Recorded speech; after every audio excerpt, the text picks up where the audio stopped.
Salah satu teknik untuk mengetahui amal kita amal baik atau tidak adalah giring, maukah kita mati saat melakukan itu. Nah, kalau kita berani mati saat begitu, insya Allah itu amal biasanya. Kalau tidak berani biasanya itu dosa. Jelas hadirin sekalian? Wah, ini penting sekali, ini konser ini langka, ini konser ada artis dari luar negeri, siap enggak mati di sana lagi nonton konser? Kalau tidak siap, berarti bukan amal soleh. Karena kalau amal soleh kita bakal siap mati dalam keadaan melakukannya. Tidak ada yang lebih pahit dari berharapnya hati kepada Allah. Allahumma ftah lana hikmataka ya Allah.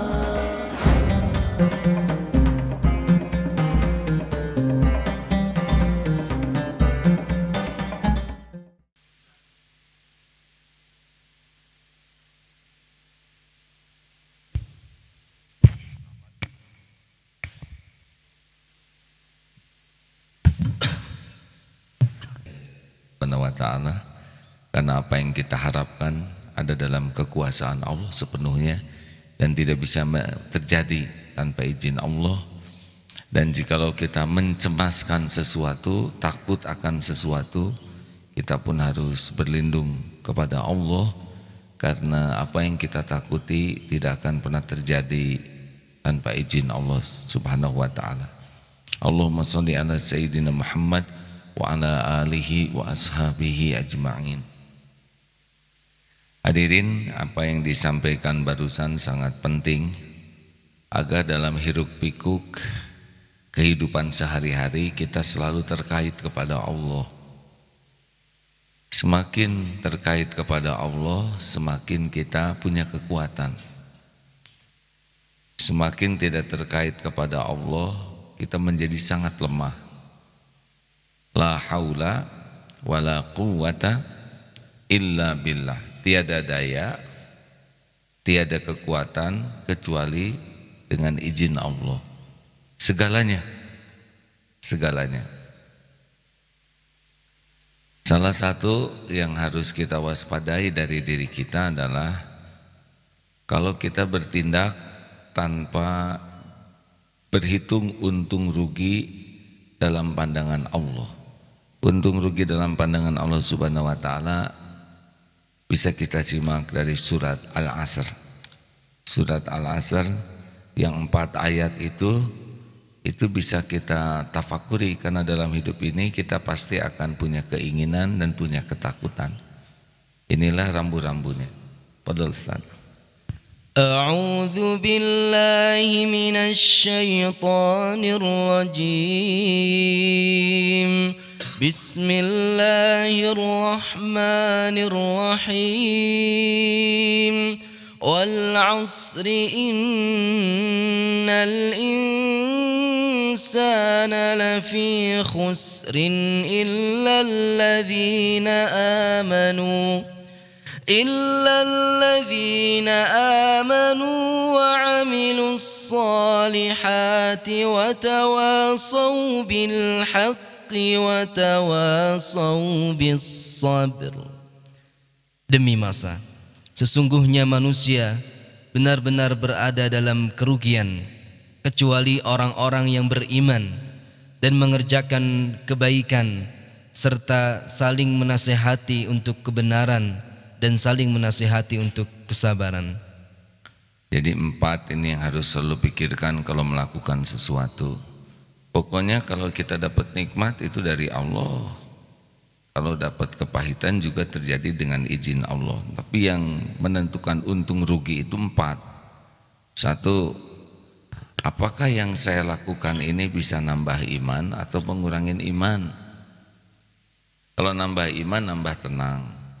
Kalau makin kurang iman, makin galau, makin bingung, makin cemas.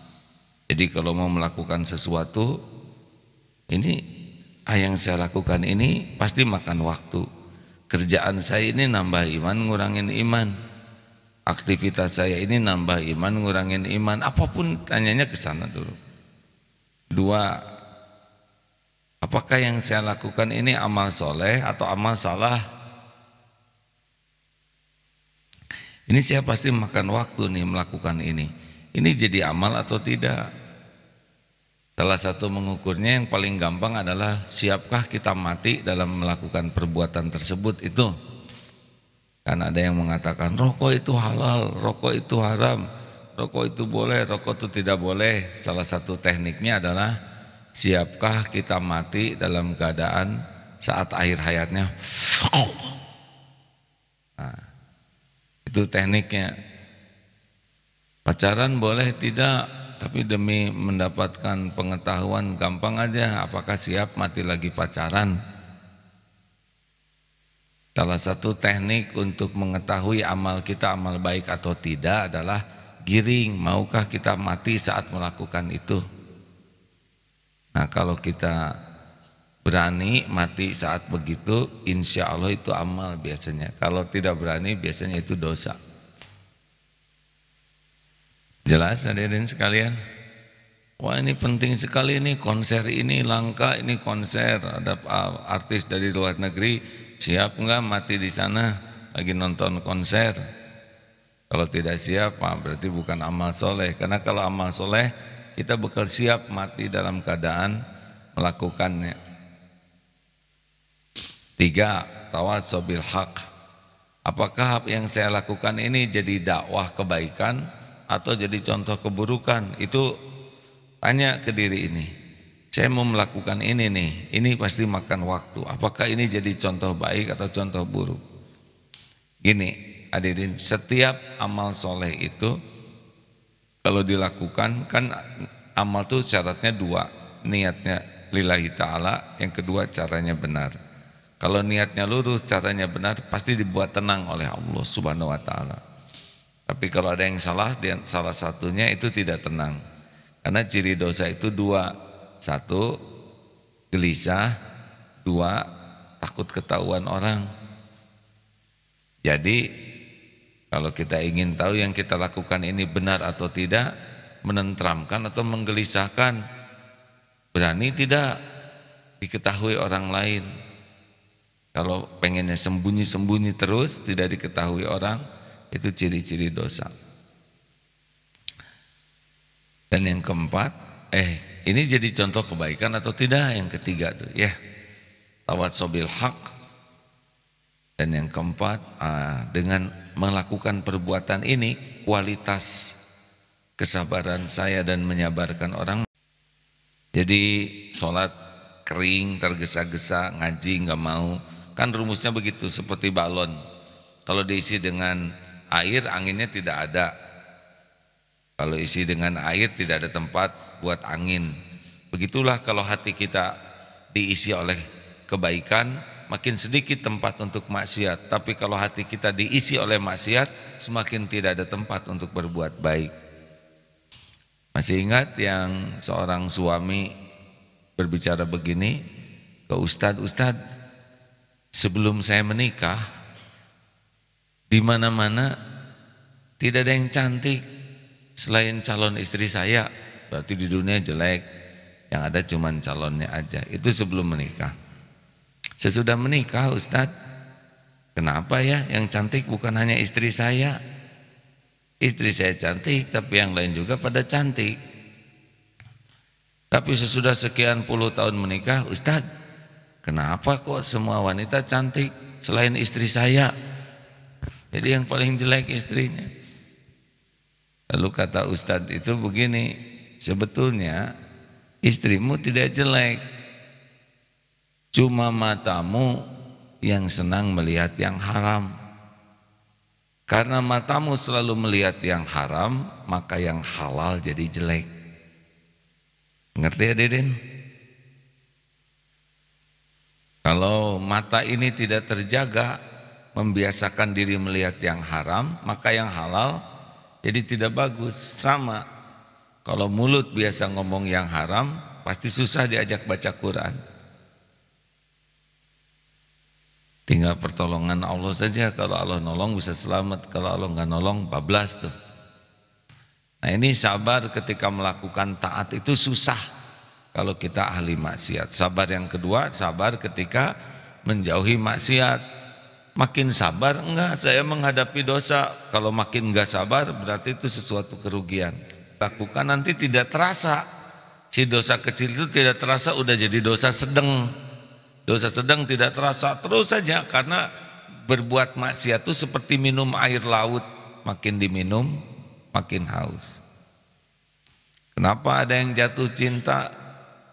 Karena pasti enggak kejaga. Mata, tulisan, omongan, makin.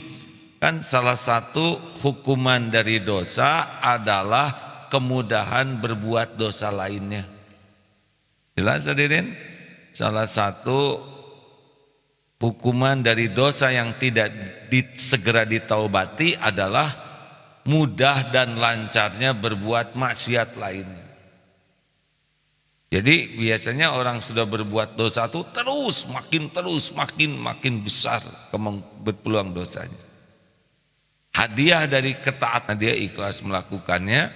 Hadiah dari Allah adalah kemudahan untuk melakukan ketaatan lainnya. Sedekah, lihat kotak infak pengen sedekah, tiba-tiba ada yang ngasih uang, makin banyak sedekahnya. Terus oleh Allah dikasih hadiah untuk mudah berbuat kebaikan lainnya. Nah, kalau dosa tidak segera ditobati, sama beranak pinak dosa-dosa lainnya. Makanya karena fa'alhamaha fujuraha wa taqwaha, diilhamkan dua-duanya. Siapa yang mau dominan di hati? Halo? Bangun, ahli tahajud bangun. Itulah cara membangunkan ahli tahajud.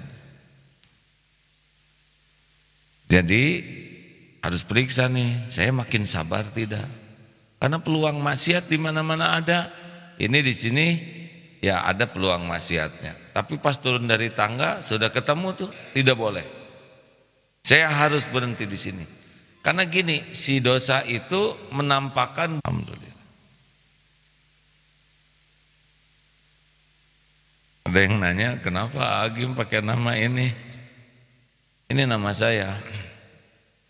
Setiap hari Kamis jam 7:30 kumpul semua santri karya dengan baju putih dan harus pakai nama ini. Jadi walaupun saya sudah kenal kan, nah, tetap harus pakai nama karena ini merupakan SOP-nya, prosedur. Coba apa yang kelihatan di depan ini? Kan? Yang kelihatan apa? Ini kan, ini hadirin. Nah, suka ngelihat yang sedikit aja. Terus kan, jadi kalau nanti kita melakukan sesuatu, saya makin sabar enggak dalam taat. Kalau makin susah, taat tahajud makin susah, sau makin males, ke masjid makin berat, ngaji makin jarang. Itu udah ciri-ciri itu kita dalam kerugian. Sabar tidak menghadapi maksiat. Kalau maksiat makin rajin, WA, medsos, tapi yang tidak ada manfaatnya, mata tidak terjaga, jari tidak terjaga, pikiran tidak terjaga, itu sudah mulai kerugian tuh. Dan menghadapi musibah makin banyak mengeluh, mencela, ngerasul. Ini ciri-ciri nih bahwa kita ini dalam kerugian. Karena harusnya kalau kita melakukan sesuatu yang benar, maka dalam ketaatan tuh makin sabar. Dalam menjauhi maksiat juga makin kuat, makin sabar. Dan dalam menghadapi musibah makin tegar. Itu salah satu indikasinya. Bagaimana kalau kita rajin berbuat maksiat? Kalau kita rajin berbuat maksiat, itu sama dengan kita sedang menyimpan paku, beling, duri yang sangat tajam, ranjau, bambu runcing, bayonet di tempat yang pasti akan kita injak. Ngerti? Jadi kita sedang menanam kepahitan, kepedihan, petaka, bencana yang pasti akan kita jalanin buah daripada dosa kita. Kenapa jadi tegang begini? Tapi si paku itu kelihatannya donat. Ini masalahnya. Mengerti? Saya lagi cari perumpamaan, ujug-ujug inget donat hadirin. Jadi si bahaya itu kelihatannya enak, tapi pas diinjek, bres, kesakitan, berdarah-darah, penyesalan. Nah, maksiat itu nampak indah, dosa itu nampak indah, tapi pas dijalani, rep, seperti jerat ya, gitu. Makanya mulai sekarang kita harus waspada sekali kepada yang kelihatannya indah, padahal itu jeratan. Asli hadirin, seperti air diminum pada air laut, makin segar makin haus, makin haus. Jangan coba-coba merokok, kalau sudah senang merokok terus saja, gak akan jadi satu terus. Satu jadi dua, dua jadi tiga, sebungkus jadi 2 bungkus, terus sur, spray, belum lagi maaf ya si ayamnya kan mules, jadi kacau balau. Makanya yang paling bagus mah tutup pintu sebelum ayam masuk. Gimana kalau ayam sudah keburu masuk? Yang paling bagus mah pakai beras ya, krr, krr, sambil disepak. Ini serius ini tidak gampang di pesantren itu karena rata-rata umurnya remaja ya. Tapi santri kemasan kayak remaja tua masih tetap bisa jatuh cinta ya. Buktinya ada masa keemasan nikah dengan masa keemasan lagi. Namanya masa berlian.